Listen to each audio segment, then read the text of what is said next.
हरे राम राम राम हरे हरे, हरे कृष्ण कृष्ण कृष्ण हरे हरे। हरे राम राम राम हरे हरे, हरे कृष्ण कृष्ण कृष्ण हरे हरे। हरे राम राम राम हरे हरे, हरे कृष्ण कृष्ण कृष्ण हरे हरे। हरे राम राम राम हरे हरे, हरे कृष्ण कृष्ण कृष्ण हरे हरे। पुंडलिक वरदे हरि विठ्ठल, श्री गुरु ज्ञानदेव तुकाराम, पंढरीनाथ भगवान की जय। माऊली ज्ञानेश्वर महाराज की जय। जगद्गुरु तुकाराम महाराज की जय। ब्रह्मनिष्ठ गुरुवर्य रंगनाथ महाराज की जय। श्री विनायकं गुरुर्नौमि साखरे नाम विश्रुतं, येषां चरण सान्निध्यात् जीवा मुक्ता भवन्ति। साखरे वंश विख्यातं ज्ञानदान परायणं, विनायकं गुरुर्वन्दे भवबन्धै विमुक्तये। श्रीरङ्गनाथं गुरुराजवर्यं मुमुक्षूणां ज्ञानदानेकदक्षं, प्रभावती क्षेत्रनिवासिनं नमामि वेदान्तविदां वरिष्ठं। पुण्डलीकवरदे हरिविठ्ठल। पंढरीनाथ भगवान की जय। माऊली ज्ञानेश्वर महाराज की जय। आनंद सत्य प्रकाश विभू आणि आधार नाम रूपास, बुद्धी न जाणे आणि जाणे इतिहास, तो अपार शुद्ध परमात्मा मीची असे। माझे अपार स्वरूप समुद्रावरती, जणू तरंग ब्रह्मा विष्णू महेश गणपती, सूर्य चंद्र यम देवी कुबेर ही तैशची।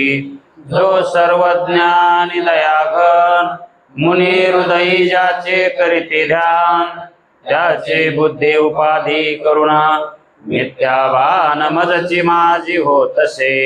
ज्याच्या अज्ञाने भाषे जगत, जसा दोरीवरी सर्प दिसत, परी दोही ठाईना सर्प जगत, ते स्वतंत्राने स्वयं ब्रह्म मीची असे। पुण्य पुरुषी सदैव निष्काम, बोध प्राप्ती कारणे भजावा राम, तो मीची आहे आत्माप्त काम, तरी नमन कोणा करावे म्या। जयाचे केलिया स्मरण, सकळ विद्येचे होय अधिकरण, हेची वंदू श्री चरणा श्री गुरूंचे, हे नमस्कार न्याता। चला परिच्छेद 18वा, कल्पिताची निवृत्ती कशी होते याविषयी शंका व समाधान। या अगोदर आपण हाच परिच्छेद घेतला होता, पण या परिच्छेदाची 2 प्रकारानं संगती जुळवून दिलेली आहे। त्यामधील एक प्रकार आपण काल पाहिला आणि आज दुसरा प्रकार पाहू, कारण इथं प्रकाराला कमी नाही।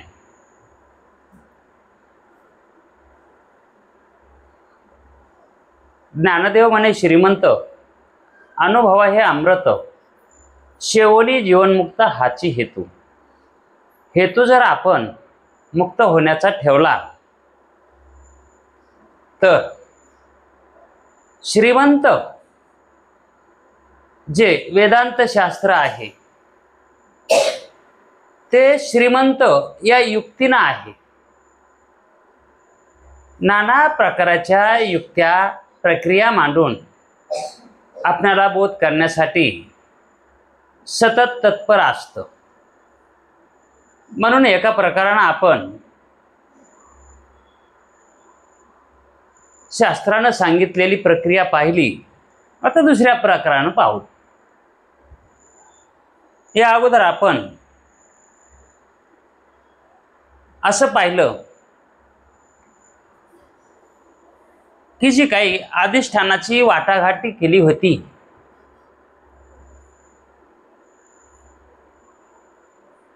रज्जूवर उत्पन्न झालेल्या सर्पाची म्हणजे त्याच्या अधिष्ठानाची आणि त्या सर्पाच्या ज्ञानाच्या अधिष्ठानाची. सर्पाचं ज्ञान आणि सर्प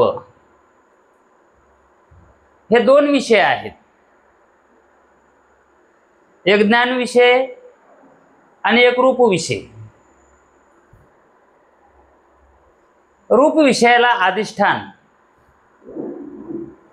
रूप विषयाला अधिष्ठान कोण सांगितलं आहे?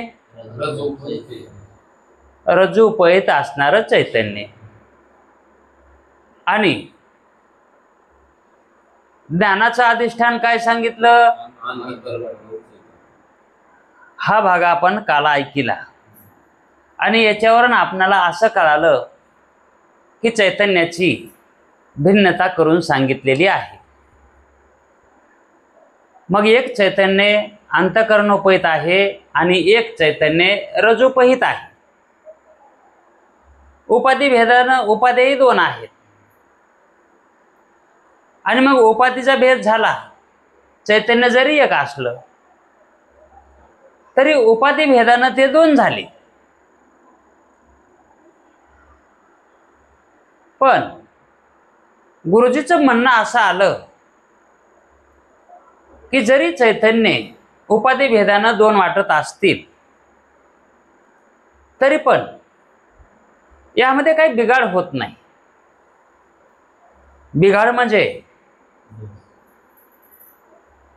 त्याच्यावर जे प्रतीतीला आले त्याच्यामध्ये काही जेवढा दोष व्हायचा तेवढाच होणार, त्याच्यामध्ये काही कमी अधिक दोष होणार नाही. रज्जू अधिष्ठान चैतन्य हे सर्पाच्या उत्पत्तीला जरी कारण असलं तरी पण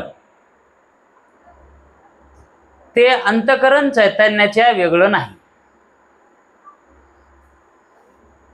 कारण चैतन्याचं खरं स्वरूप व्यापक आहे आणि व्यापक स्वरूप असल्यामुळं घटातलं चैतन्य काय म्हणजे आकाश. दृष्टांत, घटातलं आकाश काय आणि मठातलं आकाश काय? आकाश एकच आहे.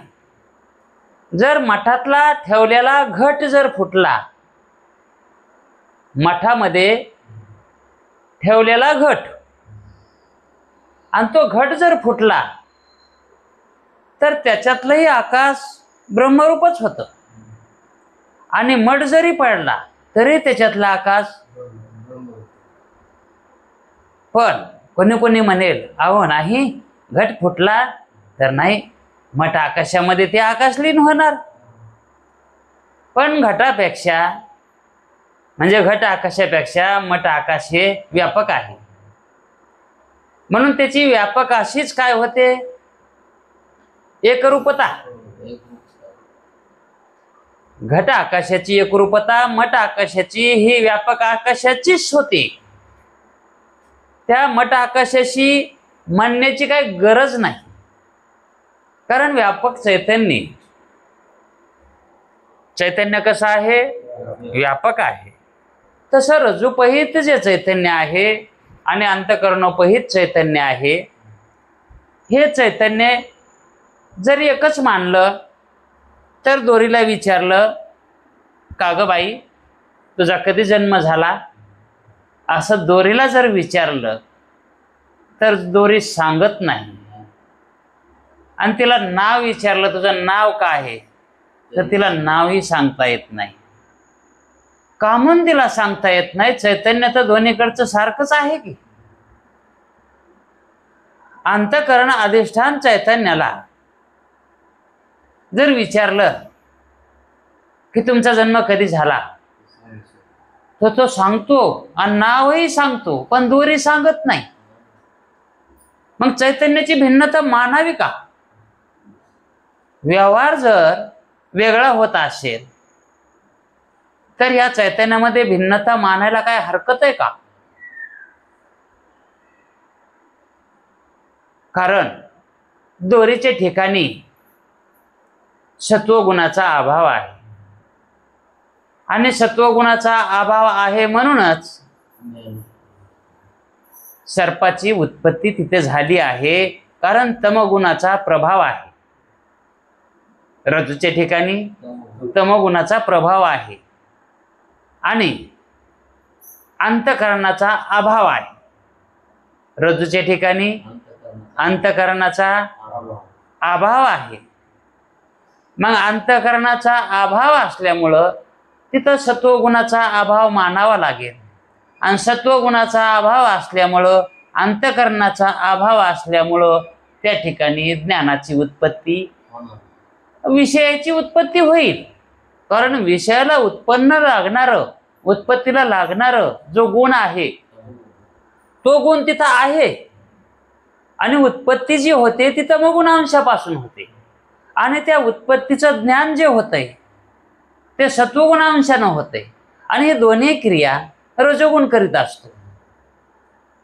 हा दोन्ही क्रिया रजोगुण करीत असतो.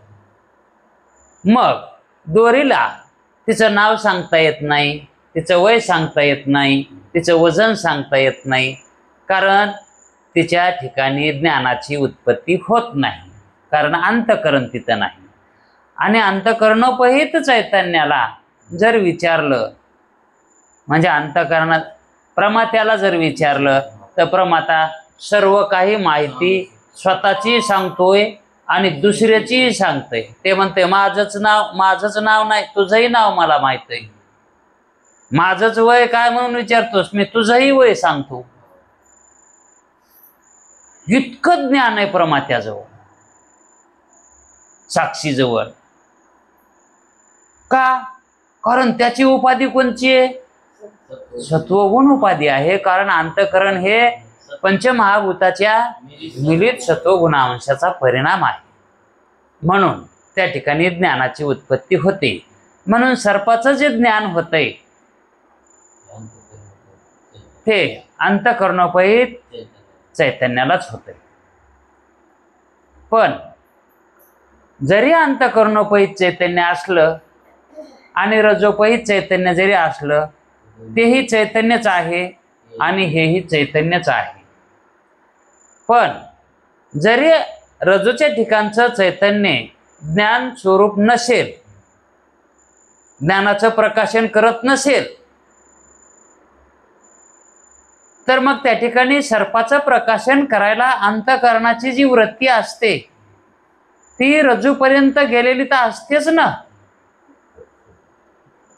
मग रज्जूच्या ठिकाणी गेलेली वृत्ती आणि त्या वृत्तीच्या ठिकाणी असणारं चिदाभास म्हणा, चैतन्य म्हणा, ते चैतन्य त्या ज्ञानाला प्रकाशित करतं, सर्पाच्या ज्ञानाला प्रकाशित करतं.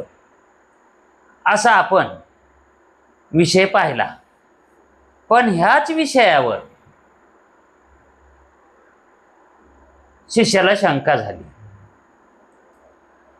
ती शंका कालही तुम्हाला सांगितली होती, पण आपल्याला त्या शंकेचं दुसरं वेगळ्या प्रकारानं समाधान केलेलं आहे, ते पाहायचं आहे. तरी पण शंका एकदा वाचून घेऊ, म्हणजे समाधान कळायला सोपं जातं.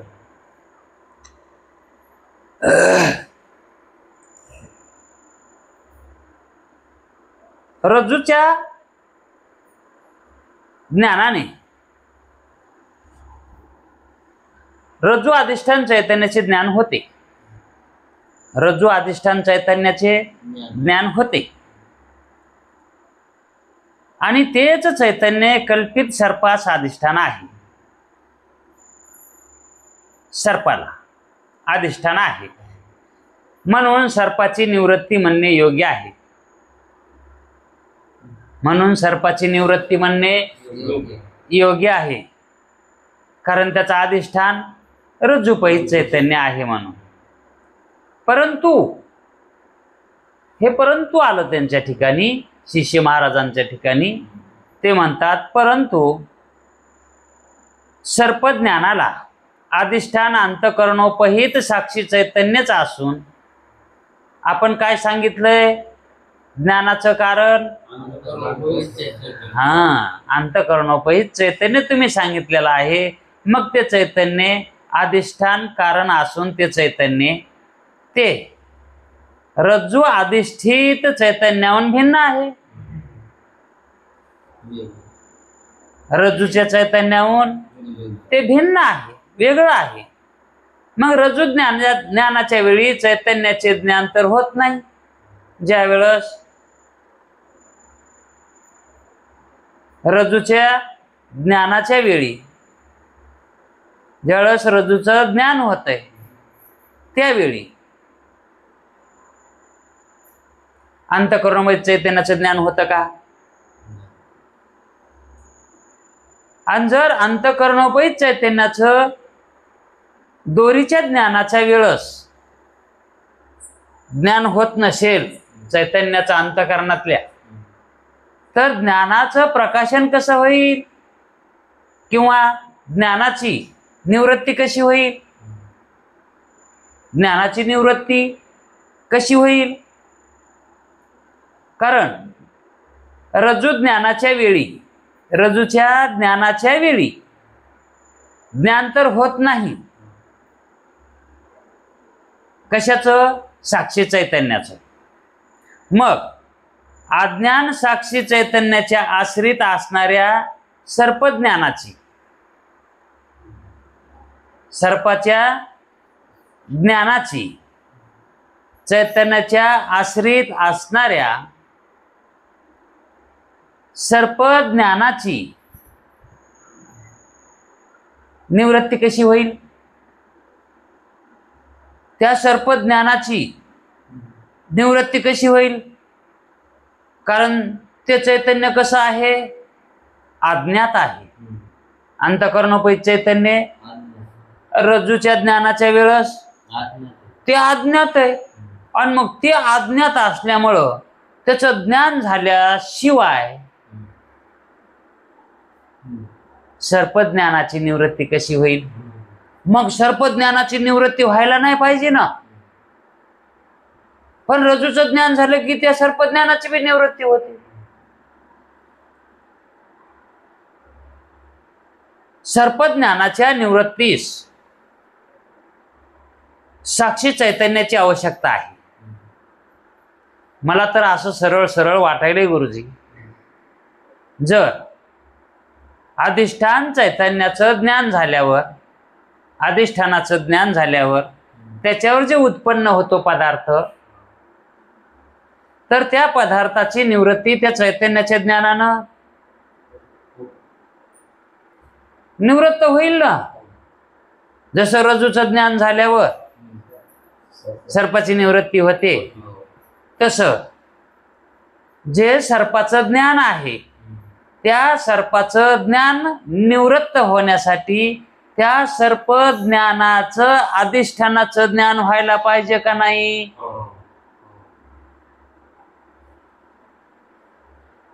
मग दोरीचं ज्यावेळेस ज्ञान होतंय त्यावेळेस अंतःकरणोपहित साक्षी चैतन्याचं ज्ञान आहे का? साक्षी चैतन्य अज्ञात आहे. साक्षी चैतन्याचं ज्ञान आहे का त्यावेळेस? अजिबात नाही. आणि मग साक्षी चैतन्याचं ज्ञानच नाही म्हणजे त्याचं काय? अज्ञान आहे. तर सर्पाच्या ज्ञानाची निवृत्ती कशी होईल अज्ञान कालात? आणि त्या सर्पज्ञानाची निवृत्ती केव्हा होते? त्याच्या अधिष्ठानाचं ज्ञान झाल्यावर. आणि सर्पाच्या ज्ञानाचं अधिष्ठान काय सांगितलं तुम्ही? आणि त्याचं ज्ञान पाहिजे का नाही व्हायला? मग त्याची निवृत्ती व्हायला. आलं लक्षात?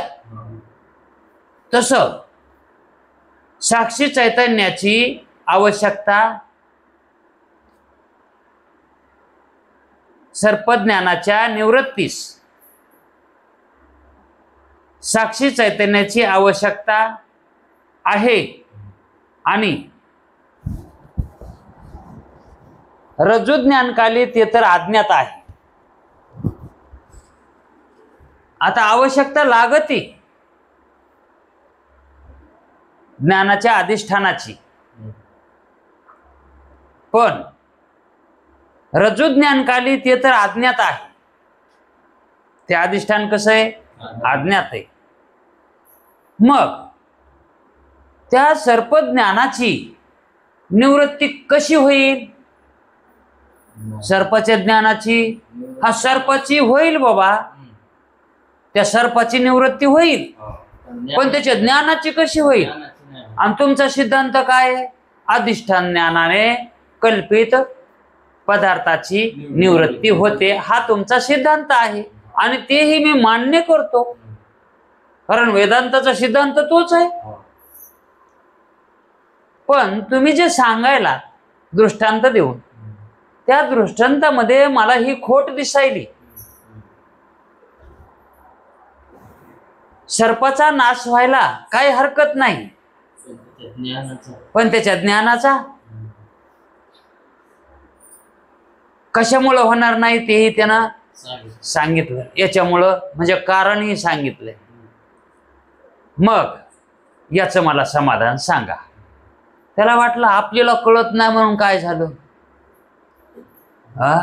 आपल्याला याच्यातलं कळत नसन, पण गुरुजीला कळत आहे ना, म्हणून तो म्हणाला मला याचं समाधान करून द्या. म्हणजे याचं समाधान हाय यायच्या जवळ अशी त्याची पक्की खात्री आहे, माहित आहे त्या. म्हणून तो म्हणला मला याचं समाधान करा, समाधानच करा. असंच का म्हणला? तर त्याला माहित आहे गुरुजी याचं समाधान नक्की करते, कारण सर्पाच्या अधिष्ठानाच्या ज्ञानानं निवृत्ती गुरुजी सांगायलेत, त्या अर्थी सर्पाच्या ज्ञानाचं सुद्धा निवृत्ती काहीतरी प्रकार करून ते सांगणारच, असा विश्वास बसावा लागत आहे.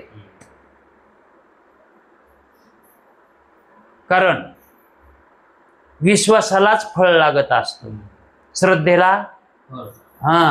आणि श्रद्धेनं ज्ञान होत असतं.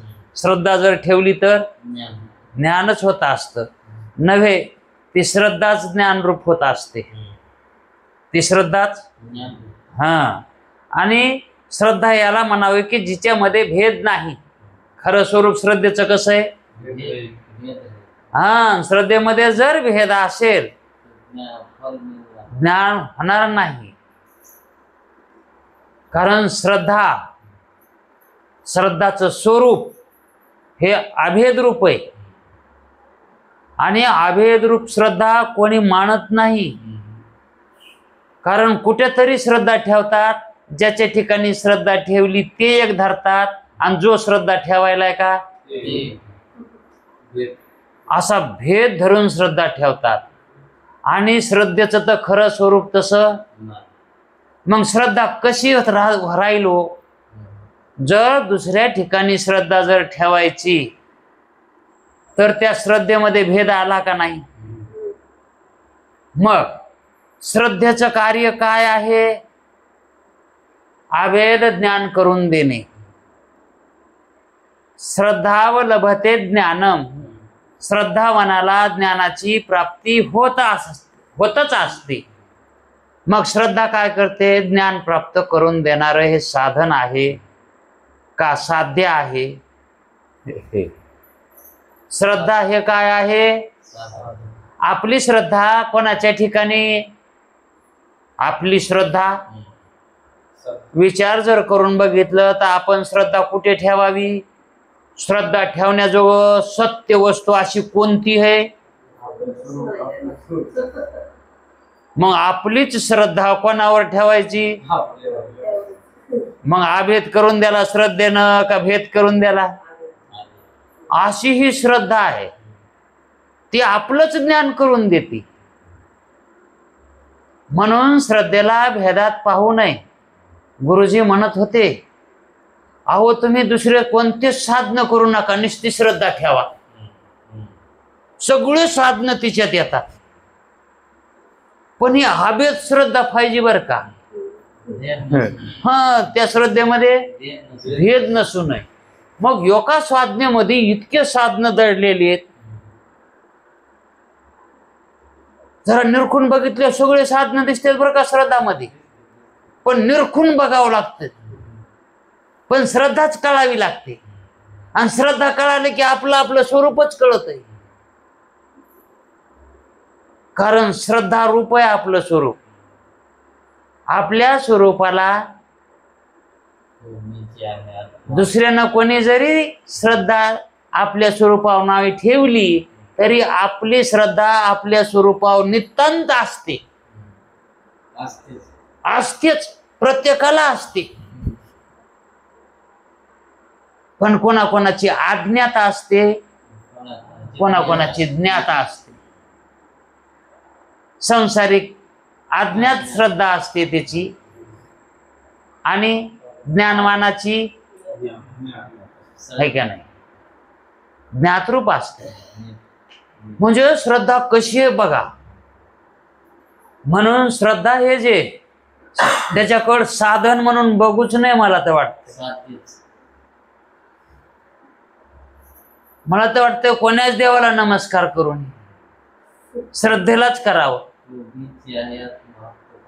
अहो लय मोठी श्रद्धा.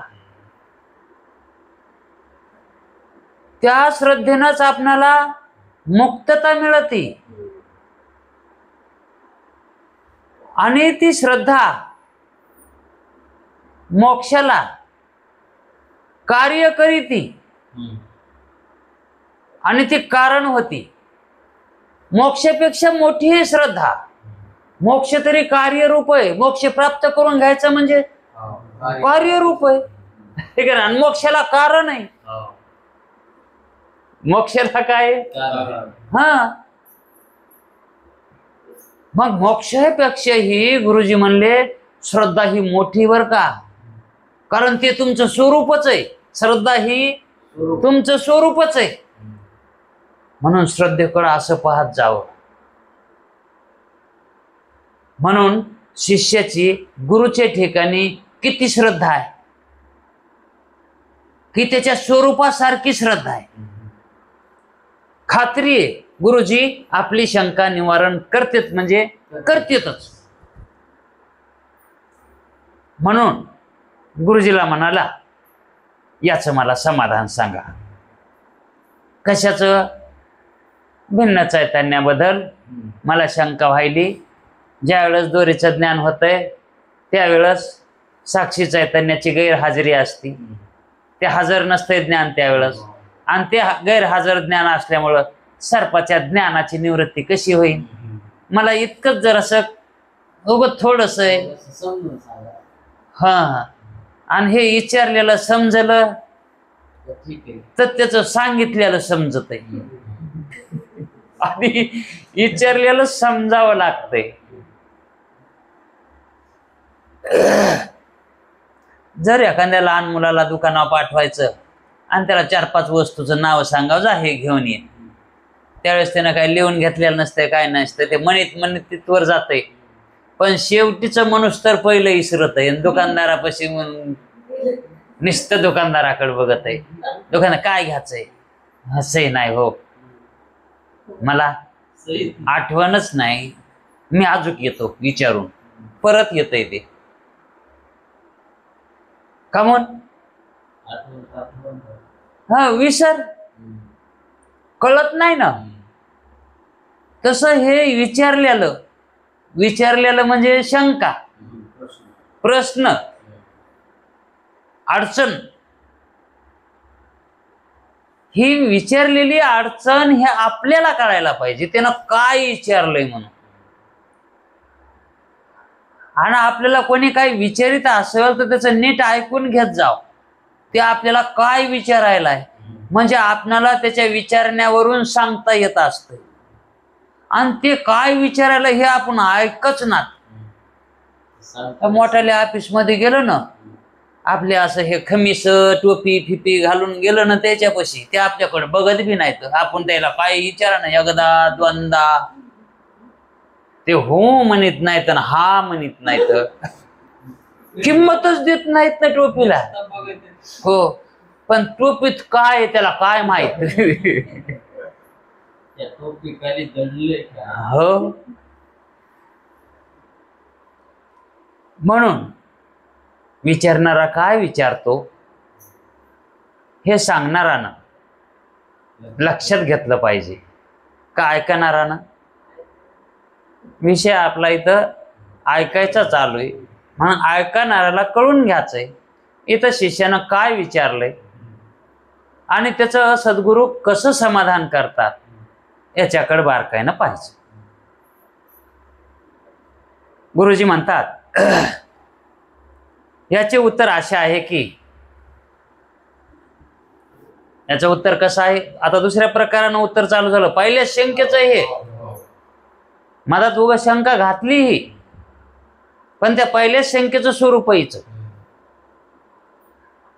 गुरुजी म्हणतात याचं उत्तर असे आहे की जितके ज्ञान म्हणून आहे, जितके ज्ञान म्हणून आहेत, जितक्या वस्तू आहेत जेवढे वस्तू आहेत तेवढे ज्ञान आहे की नाही. मग ज्ञान किती, जितक्या वस्तू असत्या तितके ज्ञान. जितके ज्ञान म्हणून आहेत तितके विषयावर अवलंबून आहे. ते ज्ञान कशावर अवलंबून आहे, विषय म्हणजे ती वस्तू आहे की नाही. वस्तू असेल तर ज्ञान आणि वस्तू नसेल म्हणजे वस्तूवर ज्ञान अवलंबून आहे काय. मग याच्यामध्ये कोण्या वादानं शंकाचं निरसन व्हायला लक्षात आलंय का. हा, सृष्टीदृष्टी वादानं गुरुजी त्याचं निवारण करायचे.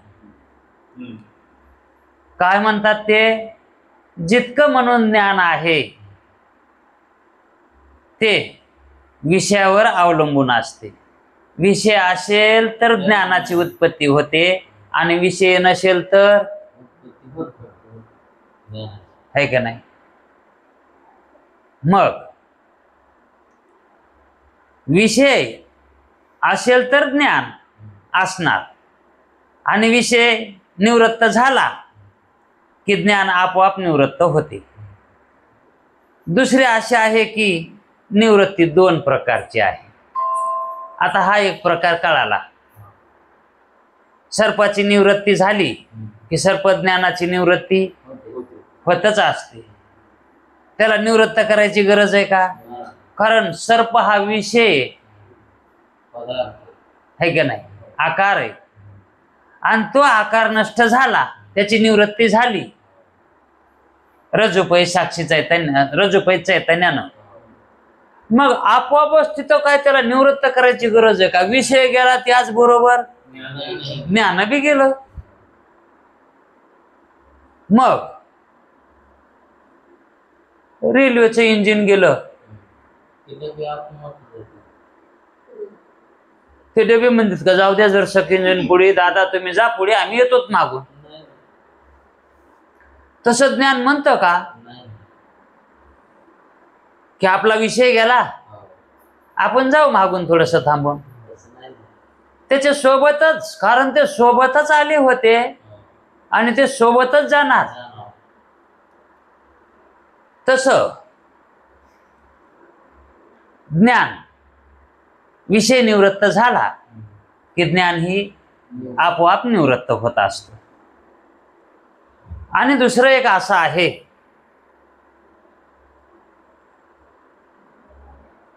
निवृत्ती दोन प्रकारची आहे.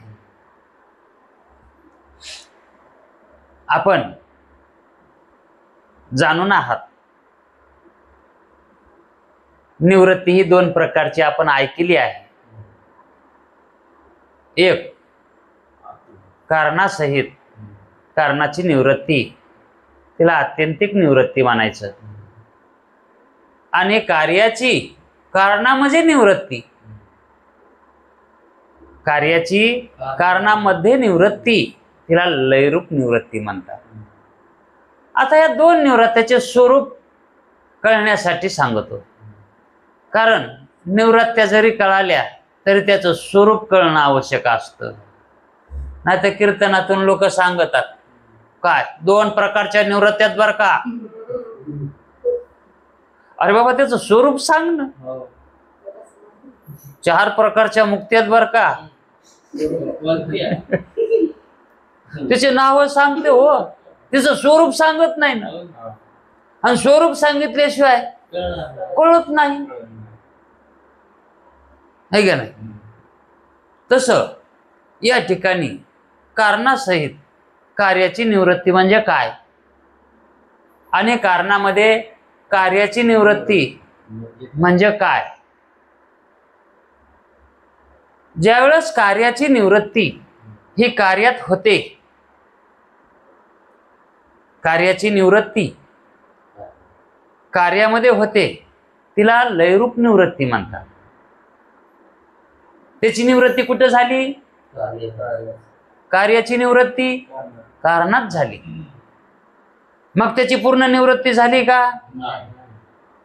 पुन्हा कारण उदयाला येत नाही का, प्रसवत नाही का, कार्यरूपाला येत नाही का. मग कार्याची निवृत्ती कशी म्हणता येईल. कोणती, आत्यंतिक. आत्यंतिक निवृत्ती कशी म्हणता येईल, ज्याची निवृत्ती त्याच्या कारणात व्हाली. हा, जर एखाद्या पोराला चापट मारली पळून लागलं तर बदला घेण्यासाठी त्याच्या महाग लागत आहे. पण ते पुढे पळालेलं पोरग त्याच्या बापापाशी जाऊन बसतंय, पुन्हा म्हणतंय ये बरं आता. ते कशात विलीन झालं, बाप. त्याला पुन्हा भी वाटत नाही, आधी भी वाटत नाही गेलं का.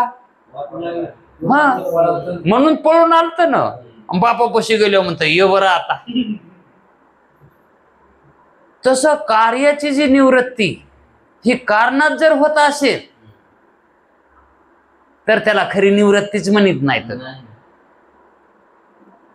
जर ट्रॅक्टरनं नांगरलं आणि काश्या तशाच खाली राहिल्या, त्याला ते कार्य बराबर झालं म्हणतात का. हे ट्रॅक्टरवाल्यानं काम बराबर केलं नाही.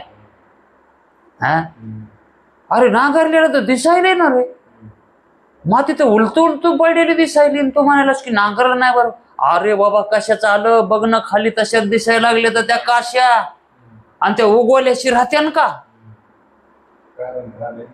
कारण शिल्लक राहिलंय ना, कार्य झालेलं दिसायले पण कारण शिल्लक राहिले. नवे नवे वरच तुला ते वाळलेलं दिसायलंय पण ते पुन्हा फुटणार आहे. मग खुरपिल्यावर आत्यंतिक निवृत्ती होती का कार्यामध्ये निवृत्ती होती, त्या कार्याची तानाची. खुरपिल्यावर हा सगळं निघत का, तण खोडून निघत आहे. हो, आणि एखादी बाई चॅप्टर असली त्याच्या माती टाकते, मात्र त्याला काढीत नाही. दुसऱ्या बाया पुढे गेलेल्या असतात ना.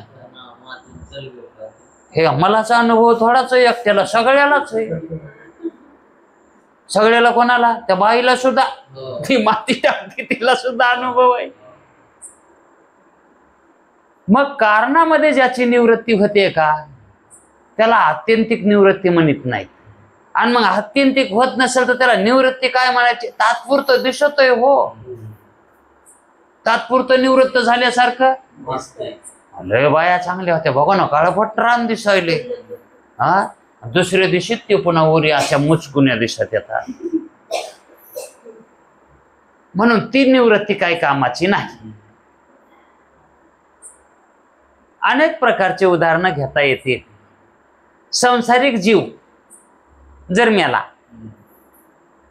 त्यानं आत्यंतिक निवृत्ती करून मेला का लयरूप निवृत्ती करून मेला, त्याची कोणती निवृत्ती झाली कळायलंय तुम्हाला. का म्हणून लयरूप म्हणायचं, कसं कळायलं ते मला कळून घ्यायचं. पुन्हा जन्माला येणार आहे म्हणा की. दुसऱ्याला कळत आहे, हो तुम्हाला कळाला असेल. दुसऱ्याला कळायला पाहिजे ना. अजून जन्मत आहे, ते मरत नाही.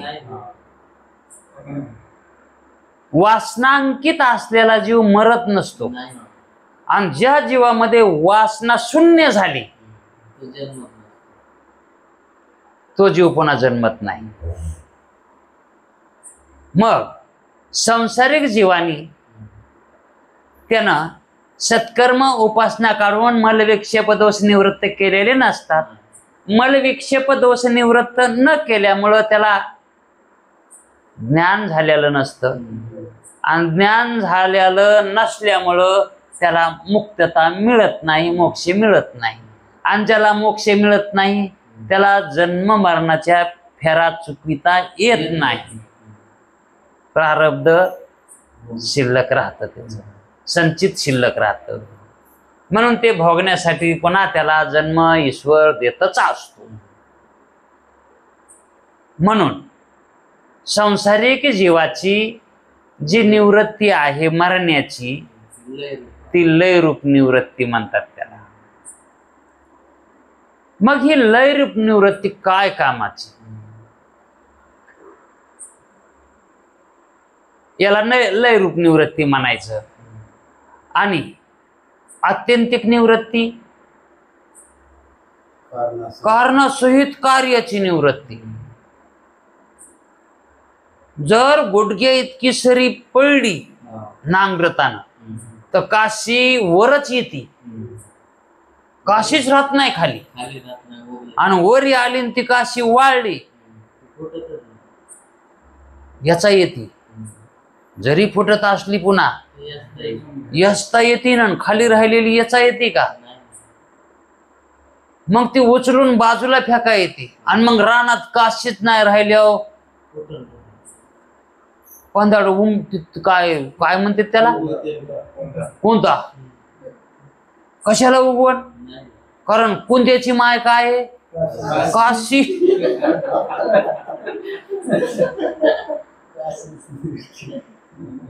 आणि त्याची माय नाही जर मेली की दुसऱ्या दिवशी दाताड वाशी. पांढरं थोडी ती. हा, म्हणून काशीची काशी करावी लागते. हा, काशीची काशी. तिची काशीच झाली पाहिजे. काशी करण्याचा हेतू माहितीये का काय येतं? काशी कशाला म्हणतात? काशी करणं. कार्य कारणाची निवृत्ती. हा, त्याला म्हणतात काशी. काशी करून आलो म्हणतात. तर कशाची काशी करते तो काय कळत नाही म्हणते, पण केली म्हणतात काशी. त्याच्या काशीमध्ये कशाचीच निवृत्ती नसते. निवृत्ती केली असा तो मानित असतो. ब्रह्म. म्हणून ते पित्र बी घालीत नाही. नाही का? का म्हणून? काशी केली पित्राची बी का? पित्राची काशी करत ते काशीला जाऊन. म्हणजे जे काही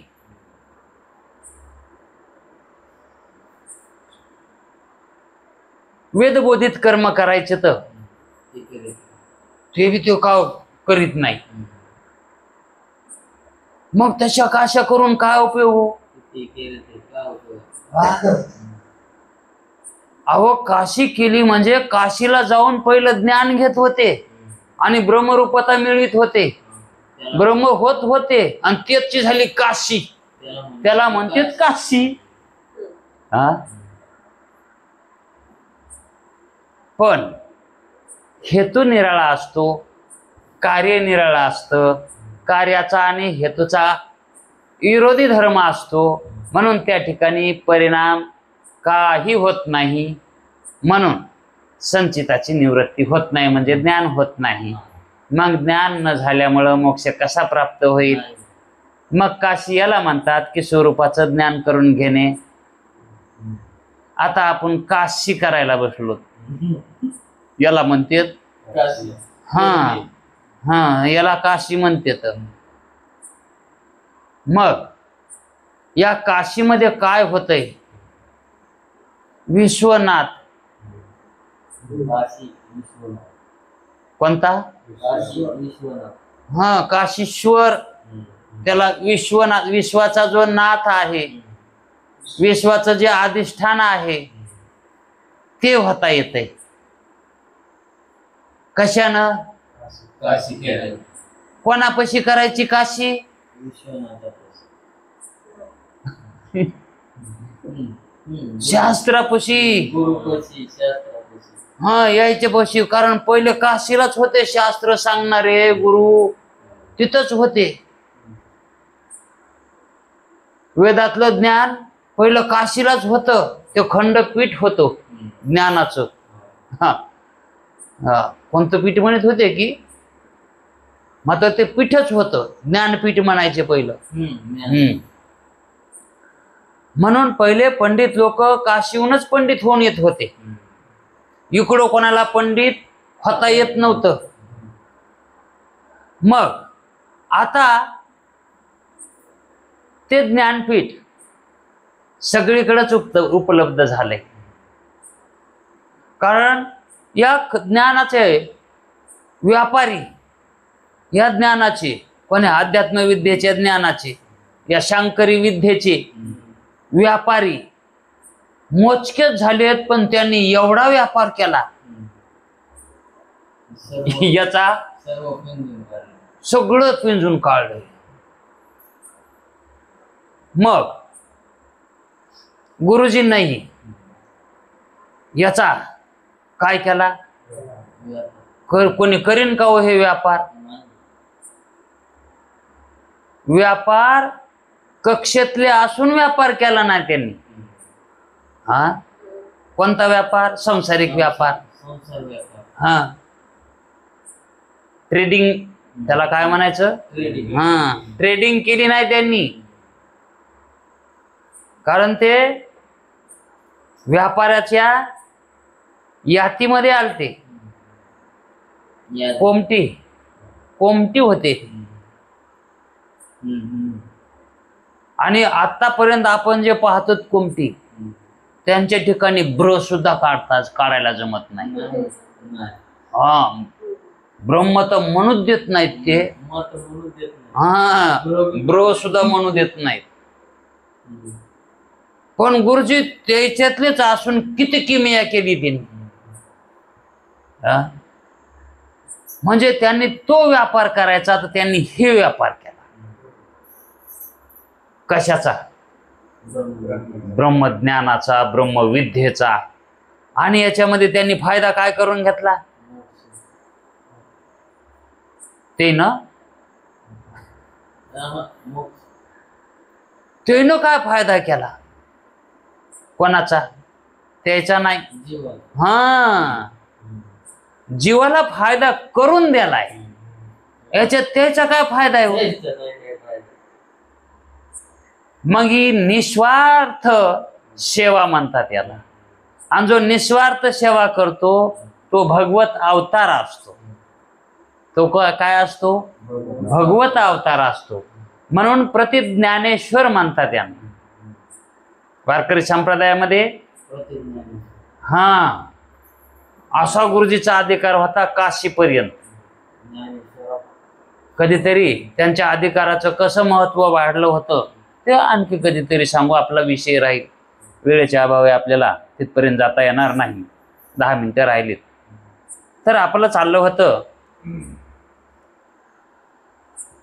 की कारणासह कार्याची जी निवृत्ती तीच खरी निवृत्ती असते. आणि गुरुजी त्याच निवृत्तीला प्राधान्य देत होते. म्हणून जगाच्या ठिकाणी याच्यावर कल्पित वस्तूचे जे कारण आहे, ह्या जगामध्ये ज्या वस्तू आहेत त्या कल्पित वस्तू आहेत. आणि त्या कल्पित वस्तूला कारण काय आहे? अधिष्ठान ब्रह्मचैतन्य याचा अज्ञान. हा, ब्रह्मचैतन्याचं अज्ञानच कारण आहे ह्या वस्तूला, प्रतीतीला येण्याला.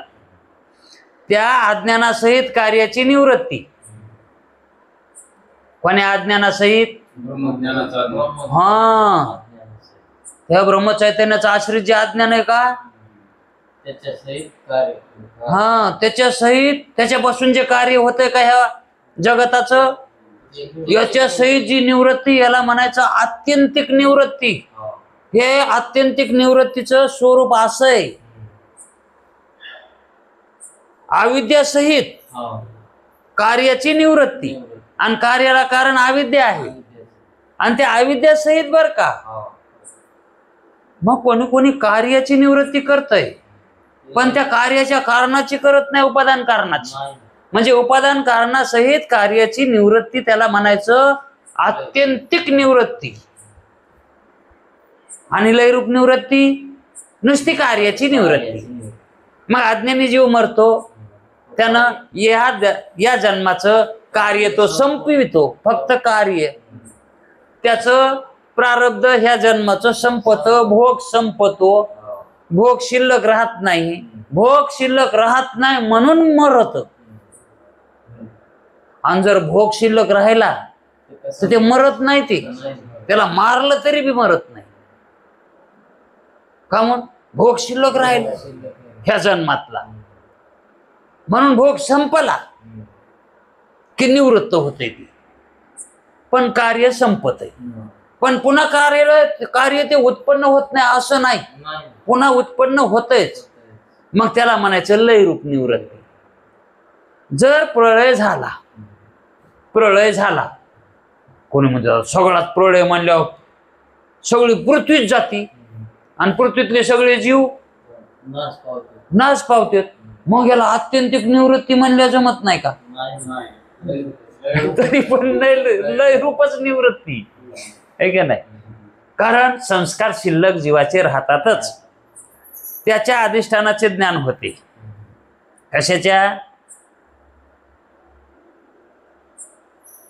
त्या अज्ञानासहित कार्याची निवृत्ती त्याच्या अधिष्ठाना ज्ञानानेच होते. म्हणजेच अविद्याची जी निवृत्ती होती, त्या अविद्याच्या अधिष्ठानाच्या ज्ञानानंच त्या अविद्याची निवृत्ती होते. आणि अविद्ये संग तिची निवृत्ती केली की मग हे कार्य राहतच नाही.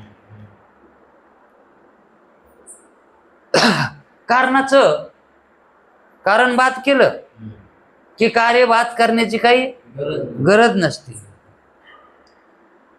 म्हणून कारणाच्या निवृत्ती वाचून फक्त कारणामध्ये कार्याची लयरूप निवृत्ती असं म्हणायचं. आणि अधिष्ठान ज्ञाना वाचून होते. ती निवृत्ती कशी होती त्याच्यातलं हे विशेष आहे बरं का. गुरुजी म्हणतात अधिष्ठानाच्या ज्ञाना वाचून जी कारणामध्ये कार्याची निवृत्ती होती त्याला अधिष्ठान ज्ञानाची काही गरज नाही. म्हणून तर ज्ञानाची जी निवृत्ती सांगायची होती आणि शिष्याला पडला होता प्रश्न तोच, अंतःकरण पण चैतन्याचं ज्ञान होत नाही, ते अज्ञात असतंय. मग ज्ञानाची निवृत्ती कशी होईल?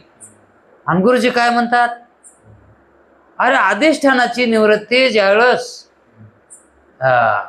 अधिष्ठान आश्रित असणाऱ्या अविद्येची निवृत्ती जर केली तर ती आत्यंतिक निवृत्ती होती, तिच्याबरोबर कार्याची निवृत्ती होती.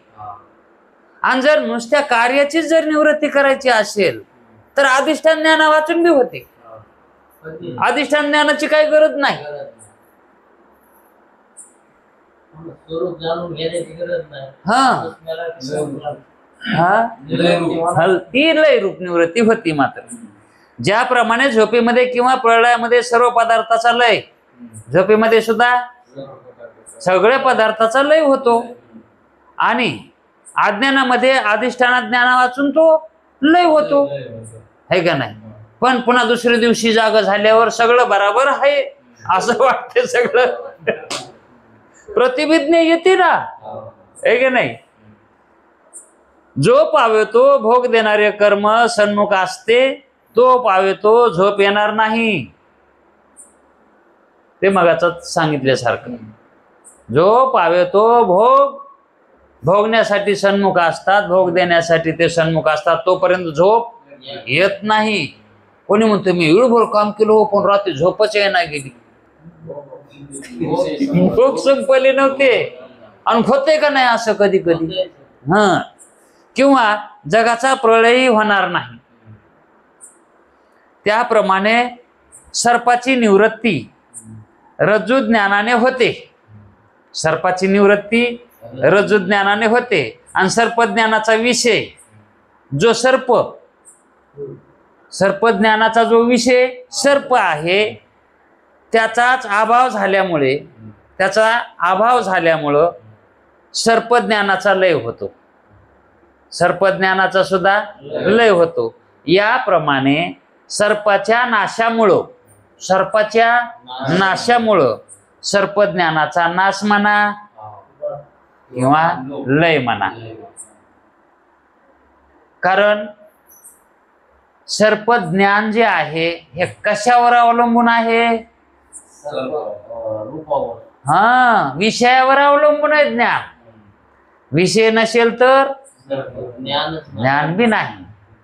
यामध्ये सृष्टीदृष्टीवादाचा अवलंब करावा आणि आणखीही शंका आपण सुधरून घ्यावी जर समजली नसेल तर. म्हणून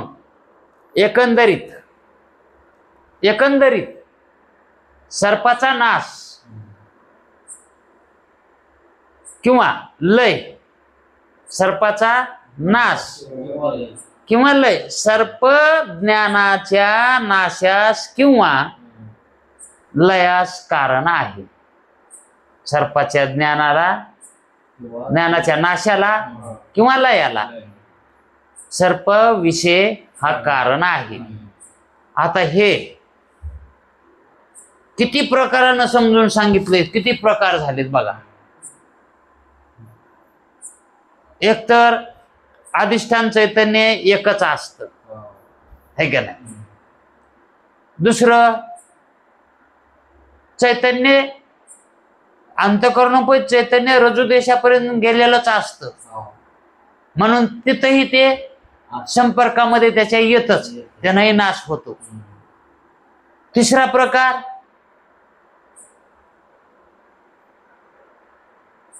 त्या सर्पज्ञानाचा नाश त्या सर्पावर अवलंबून आहे. सर्पाचा नाश झाला ज्ञानाचा नाश होतो, है का नाही? म्हणजेच कार्याचं जे वजा असतं का, ते कारणावरच असतं. आणि त्या कारणाचं जे वजा असतं का ते त्या उपाधीवर असतं, अज्ञानावर, अविद्येवर असतं, है की नाही?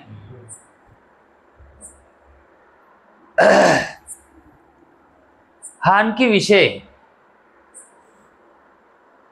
समजण्यासाठी फार चांगला आहे आणि मजेदार आहे. हे वेळ संपला असं ना त्याचा. हो, म्हणून तसं आपले हे 2-3 प्रकरण आपण शंका समजून घेतली. पण वाटल्यास आणखी काही दृष्टांत देऊन आणखी हा विषय आपण उद्याच्या वेळामध्ये पक्का करून घेऊ. तोपर्यंत थांबू. पुंडलिक वरदे हरी विठ्ठल. श्री गुरु ज्ञानदेव तुकाराम पंढरीनाथ भगवान की जय. माऊली ज्ञानेश्वर महाराज की जय. माता विश्वात्मके देवे येणे वागे तो साधे तो शोनी मज द्यावे पसायदा.